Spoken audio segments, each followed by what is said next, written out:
അനുഗ്രഹിക്കപ്പെട്ട നല്ല സമയത്തിനായി ഞാൻ ദൈവത്തെ സ്തുതിക്കുന്നു, സ്തോത്രം ചെയ്യുന്നു.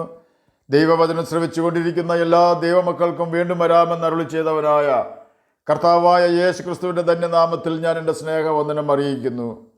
ഇന്നത്തെ അല്പസമയത്ത് ചിന്തയ്ക്കായി 32-ാം സങ്കീർത്തനം 6-ാം വാക്യത്തിൻ്റെ അവസാന ഭാഗം നമുക്ക് വായിക്കാം. പെരുവെള്ളം കവിഞ്ഞു വരുമ്പോൾ അത് അവൻ്റെ അടുക്കലോളം എത്തുകയില്ല. അനുഗ്രഹിക്കപ്പെട്ട ഒരു വേദവാക്യമാണ് നാം കേട്ടത്. മാനസാന്തരപ്പെടുന്നൊരു പാപിയെക്കുറിച്ച് ദൈവദൂതന്മാരുടെ മധ്യ സന്തോഷമുണ്ടാകുമെന്ന് ലൂക്കോസ് എഴുതിയ സുവിശേഷം 15-ാം അധ്യായം 9-ഉം 10-ഉം വാക്യങ്ങളിൽ രേഖപ്പെടുത്തിയിരിക്കുന്നു. ഇത് പറഞ്ഞത് മാനസാന്തരപ്പെടുന്ന വ്യക്തികൾക്ക് പാപമോചനം കൊടുക്കുവാൻ അധികാരമുള്ളവനും മനുഷ്യവർഗത്തിൻ്റെ പാപങ്ങൾക്ക് പരിഹാരം വരുത്തുവാൻ ക്രൂശിക്കപ്പെട്ടവനും മനുഷ്യവർഗത്തെ ന്യായം വിധിക്കുവാൻ അധികാരമുള്ളവനുമാണ് എന്ന് നാം ഓർക്കണം. ആ അധികാരി കർത്താവായ യേശു ക്രിസ്തു മാത്രമാണ്. യേശു പറഞ്ഞു, സ്വർഗത്തിലും ഭൂമിയിലുമുള്ള സകല അധികാരവും എനിക്ക് നൽകപ്പെട്ടിരിക്കുന്നു. മത്തായി എഴുതിയ സുവിശേഷം 28-ാം അധ്യായം 18-ാം വാക്യത്തിലാണ് ഇത് രേഖപ്പെടുത്തിയിരിക്കുന്നത്. ബൈബിളിൽ നാം അനുസരിക്കേണ്ട പല കാര്യങ്ങളും എഴുതിയിട്ടുണ്ട്. നാം അത് അനുസരിക്കാതിരുന്നാൽ അതിനെ പാപമായി ദൈവം കണക്കാക്കും. അതുപോലെ തന്നെ പല കാര്യങ്ങൾ ചെയ്യരുതെന്ന് രേഖപ്പെടുത്തിയിട്ടുണ്ട്. അതും ബൈബിളിൽ തന്നെയാണ് രേഖപ്പെടുത്തിയിട്ടുള്ളത്. നാം അത് ചെയ്താൽ ദൈവം അത് പാപമായി കണക്കാക്കും. വിഗ്രഹമുണ്ടാക്കരുത്. ആണിൻ്റെയോ പെണ്ണിൻ്റെയോ രൂപം, ഫോട്ടോ, വിഗ്രഹം എന്നിവ ഉണ്ടാക്കരുത്.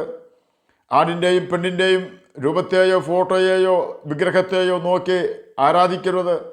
അതിനെ ബഹുമാനിക്കരുത്. ദൈവത്തിൻ്റെ വിഗ്രഹമോ ഫോട്ടോയോ ഉണ്ടാക്കരുത്. അതിനെ ആരാധിക്കരുത്, ബഹുമാനിക്കരുത്. ബൈബിൾ ഇതെല്ലാം നമ്മെ പഠിപ്പിക്കുന്നുണ്ട്. നാം അതനുസരിച്ചില്ലെങ്കിൽ ദൈവം അത് പാപമായി കണക്കാക്കും. അതുപോലെ തന്നെ നുണ പറയുവാൻ പാടില്ല. കാരണം പിശാച് നുണ പറയുന്നവനും അവൻ്റെ അപ്പനുമാകുന്നു. അതുപോലെ തന്നെ സഹോദരൻ്റെ ഹൃദയത്തിൽ നിന്ദിക്കരുത്, വ്യഭിചാരം ചെയ്യരുത്, കൊല ചെയ്യരുത്, മോഷ്ടിക്കരുത്, ജനത്തിൻ്റെ ഇടയിൽ ഏഷണി പറഞ്ഞ് നടക്കരുത്. അരുത് എന്ന് പറഞ്ഞിട്ടുള്ള കാര്യങ്ങൾ നാം ചെയ്താൽ നിശ്ചയമായും അത് ദൈവസന്നിധിയിൽ വലിയ പാപമാണ്. കാരണം ദൈവം അതെല്ലാം വെറുക്കുന്നു. പാപങ്ങളുടെ പട്ടികയിലുള്ള കാര്യങ്ങൾ നാം ചെയ്തിട്ടുണ്ടെങ്കിൽ ദൈവത്തോട് നമ്മുടെ പാപങ്ങൾ ഏറ്റുപറഞ്ഞ് ഉപേക്ഷിച്ച് പിതാവിൻ്റെയും പുത്രൻ്റെയും പരിശുദ്ധാത്മാവിൻ്റെ നാമത്തിൽ സ്നാനം മുങ്ങിയാൽ പരിശുദ്ധാത്മാവിനെ കർത്താവായ യേശു ക്രിസ്തു നമുക്ക് തരും. ആ യേശുവിൻ്റെ ആത്മാവായ പരിശുദ്ധാത്മാവിനെ അനുസരിച്ച് ജീവിക്കുന്ന വ്യക്തികളുടെ അടുക്കലോളം പെരുവെള്ളത്തിനെത്തുവാൻ കഴിയുകയില്ല എന്നാണ് 32-ാം സങ്കീർത്തനം 6-ാം വാക്യത്തിൻ്റെ അവസാന ഭാഗത്ത് രേഖപ്പെടുത്തിയിരിക്കുന്നത്. കാരണം 1-ാം സങ്കീർത്തനം 6-ാം വാക്യത്തിൻ്റെ ആദ്യ ഭാഗത്ത് NIV ഇംഗ്ലീഷ് വേർഷനിൽ ദൈവം തൻ്റെ കൽപ്പനകൾ അനുസരിക്കുന്നവർക്ക് സംരക്ഷണം തരും എന്ന് ഉറപ്പ് തന്നിരിക്കുന്നു. God watches over the way of righteous എന്നാണ് അവിടെ രേഖപ്പെടുത്തിയിരിക്കുന്നത്. സദൃശവാക്യങ്ങളിൽ അതിന് 2-ാം അധ്യായം 8-ാം വാക്യത്തിൻ്റെ അവസാന ഭാഗത്ത് തൻ്റെ വിശുദ്ധന്മാരുടെ വഴിയെ ദൈവം സൂക്ഷിക്കുന്നുവെന്ന് രേഖപ്പെടുത്തിയിരിക്കുന്നു. പാപക്ഷമ ലഭിക്കുന്ന വ്യക്തികൾ അഥവാ ദൈവകൽപ്പന അനുസരിക്കുന്ന വ്യക്തികൾ മരിക്കുകയില്ല എന്നല്ല ബൈബിൾ പഠിപ്പിക്കുന്നത്. പിന്നെയോ ഭക്തൻ ജീവിക്കേണ്ടതുപോലെ ദൈവഭയത്തോടെ ജീവിച്ചാൽ ഭക്തൻ മരിക്കുന്നത് പോലെ മരിക്കാം എന്നാണ് ബൈബിൾ നമ്മെ പഠിപ്പിക്കുന്നത്.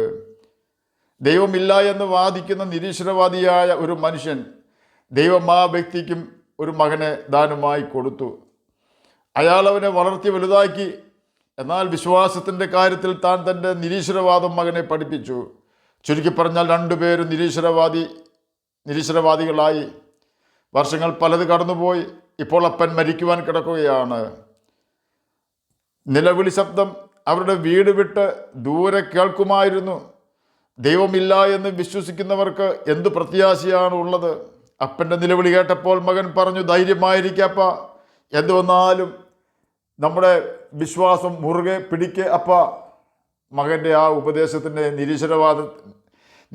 നിരീശ്വരവാദത്തിൽ തൻ്റെ ഗുരുനാഥൻ ആയ അപ്പൻ പറഞ്ഞത്, മകനെ, അന്ധകാരമല്ലാതെ ഒരു കച്ചു തുരുമ്പ് പോലും ഞാൻ കാണുന്നില്ല എന്നാണ്.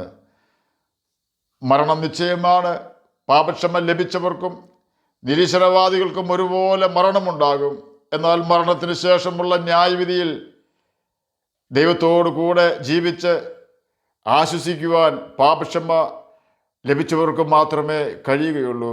എന്നാൽ പാപക്ഷമ ലഭിക്കാത്ത വ്യക്തികൾക്കും ദൈവാത്മാവിനെ നിന്ദിക്കുന്നവർക്കും ദൈവമില്ല എന്ന് വാദിക്കുന്നവർക്കും ഒരുക്കി വച്ചിരിക്കുന്ന നരകത്തിലെ തീ ഒരു നാളും കെടുകയില്ല. നരകത്തിലെ പുഴു ഒരു നാളും ചാവുകയില്ല, എല്ലാവരും തീ കൊണ്ട് ഉപ്പിടും എന്നാണ് കർത്താവായ യേശു ക്രിസ്തു നമ്മെ പഠിപ്പിച്ചിട്ടുള്ളത്. തീയും ഗന്ധകവും കത്തുന്ന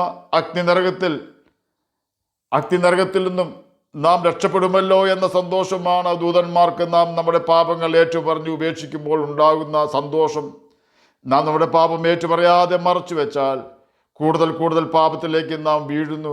ആകയാൽ ചെറിയ തെറ്റുകളും വലിയ തെറ്റുകളും അപ്പോഴപ്പോൾ ഏറ്റുപറഞ്ഞ് ദൈവത്തോടും മനുഷ്യരോടും നിരപ്പ് പ്രാപിക്കുകയാണ്. കാരണം പാപം ചെയ്യുന്നവൻ പിശാചിൻ്റെ മകനാണ് എന്ന് യോഹന്നാൻ എഴുതിയ 1-ാം ലേഖനം 3-ാം അധ്യായം 8-ാം വാക്യത്തിൻ്റെ ആദ്യ ഭാഗത്തും പാപം ചെയ്യുന്നവൻ എല്ലാം പാപത്തിൻ്റെ ദാസൻ ആകുന്നുവെന്ന് യോഹന്നാൻ എഴുതിയ സുവിശേഷം 8-ാം അധ്യായം 34-ാം വാക്യത്തിലും രേഖപ്പെടുത്തിയിരിക്കുന്നു.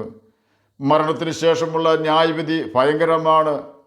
തെറ്റുകൾ നാം ഏറ്റുപറഞ്ഞ് ഉപേക്ഷിക്കുമ്പോൾ യേശു നമുക്ക് പാപമോചനം തരും. പാപമോചനം ലഭിക്കുമ്പോൾ അതിൻ്റെ കൂടെ ദൈവത്തിൻ്റെ എല്ലാ ആത്മീക അനുഗ്രഹങ്ങളും ദൈവത്തിൻ്റെ സംരക്ഷണവും ഭൗതിക നന്മകളും നമ്മിൽ വന്നു ചേരുന്നു. ദൈവത്തിൻ്റെ സകല നന്മകളും കരുണകളും നമ്മെ പിന്തുടരും. എന്നാൽ നാം പാപം ചെയ്ത് ലോകമോഹങ്ങൾക്കൊത്ത് ജീവിച്ചാൽ ദൈവവചനം അനുസരിക്കുവാൻ നമുക്ക് കഴിയാതെ പോകുന്നു. ഈ സമയത്ത് ദൈവത്തിൻ്റെ പ്രതിയോഗി നമ്മെ പിന്തുടരുകയും നമ്മെ നാശത്തിൽ തള്ളിയിടുകയും ചെയ്യുന്നു. ദൈവത്തിൻ്റെ വഴി തികവുള്ളതാണ്. യഹോവയുടെ നാമം ഉറപ്പുള്ള ഗോപുരമാണ്. പാപത്തെ ഏറ്റുപറഞ്ഞ് ഉപേക്ഷിച്ച് പാപക്ഷമ ലഭിച്ച നീതിമാന്മാർ ഓടിച്ചെന്ന് അതിൽ അഭയം പ്രാപിക്കും. യഹോവയുടെ നാമമായ ഗോപുരത്തിൽ അഭയം പ്രാപിക്കുന്നവരെ തൊടുവാൻ പോലും എത്ര വലിയ പെരുവെള്ളത്തിനും കഴിയുകയില്ല. നോഹയുടെ ജലപ്രളയത്തിൽ നീതിമാനായ നോഹയെ തൊടുവാൻ പോലും ജലപ്രളയത്തിന് കഴിഞ്ഞില്ല. പ്രളയജലത്തിന് ആകെ കഴിഞ്ഞത് നോഹയെ ജനം മാനിക്കത്തക്കവണ്ണം താൻ പണിത പെട്ടകത്തെ ആകാശത്തോളം ഉയർത്തുവാൻ മാത്രമാണ്. എന്നെ കേൾക്കുന്ന പ്രിയ ദൈവമകനെ, ദൈവമകളെ, ഒരു കഷ്ടതയും നമ്മെ തകർക്കുകയില്ല, ഒരു ബാധയും നമ്മുടെ കൂടാരത്തോട് അടുക്കുകയില്ല. കാരണം നാം സ്ട്രോങ് ടവറിൽ ആണ് ജീവിക്കുന്നത്, ക്രിസ്തുവിലാണ് നാം ജീവിക്കുന്നത്, പാപം ചെയ്യാതെയാണ് നാം ജീവിക്കുന്നത്. അപ്രകാരം പാപം ചെയ്യാതെ ജീവിക്കുന്നവർക്കുള്ള സംരക്ഷണമാണ് നാം കേട്ടുകൊണ്ടിരുന്നത്. അത് ഇപ്പോൾ ക്രിസ്തു യേശുവിലുള്ളവർക്ക് ഒരു ശിക്ഷാവിധിയും ഇല്ല എന്ന് റോമർക്ക് എഴുതിയ ലേഖനം 8-ാം അധ്യായം 1-ാം വാക്യത്തിൽ ദൈവാത്മാവ് അപ്പോസ്തലനായ പൗലോസിൽ കൂടി നമുക്ക് ഉറപ്പ് തരുന്നുണ്ട്. ആകയാൽ നമുക്ക് നമ്മുടെ തെറ്റുകൾ ഏറ്റുപറഞ്ഞ് ഉപേക്ഷിച്ച് കർത്താവിൻ്റെ സംരക്ഷണമുള്ള പാതയിൽ കൂടി യാത്ര ചെയ്യാം. അപ്രകാരം കർത്താവിൻ്റെ സംരക്ഷണമുള്ള പാതയിൽ കൂടി യാത്ര ചെയ്യുവാൻ ദൈവകൽപ്പനകൾ നമുക്ക് അനുസരിക്കാം, നിത്യജീവനാവകാശികളായി തീരുകയും ചെയ്യാം. അതിന് കർത്താവ് നമ്മെ സഹായിക്കട്ടെ എന്ന് പ്രാർത്ഥിച്ചുകൊണ്ട് ഞാൻ എൻ്റെ വാക്കുകളിൽ നിന്ന് വിരമിക്കുന്നു. നമുക്ക് പ്രാർത്ഥിക്കാം. ഞങ്ങളെ സ്നേഹിക്കുന്ന സ്വർഗീയ പിതാവേ, നല്ല വചനത്തിനായി അങ്ങയെ സ്തുതിക്കുന്നു, സ്തോത്രം ചെയ്യുന്നു. എന്നെ കേൾക്കുന്ന ഏതെങ്കിലും പ്രിയപ്പെട്ടവർ അങ്ങയെ തിരിച്ചറിയാതിരിക്കുന്നുവെങ്കിൽ അങ്ങയെ തിരിച്ചറിയുവാൻ തക്ക കൃപ അവർക്ക് കൊടുക്കുകയാണമേ. അവരെ ഹൃദയദൃഷ്ടി പ്രകാശിപ്പിക്കുകയാണമേ. രോഗത്താൽ ഭാരപ്പെടുന്നവർക്ക് രോഗസൗഖ്യം കൊടുക്കുകയാണമേ. സമാധാനമില്ലാത്തവർക്ക് സമാധാനം കൊടുക്കുകയാണമേ. പഠിക്കുന്ന കുഞ്ഞുങ്ങൾക്ക് പഠിക്കുവാനുള്ള ബുദ്ധിയും ജ്ഞാനവും ഓർമ്മശക്തിയും കൊടുക്കുകയാണമേ. പ്രാർത്ഥന കേട്ടതിനായി സ്തോത്രം, യേശുവിൻ്റെ നാമത്തിൽ തന്നെ ആമേൻ. കർത്താവ് എല്ലാവരെയും അനുഗ്രഹിക്കട്ടെ. സ്തോത്രം.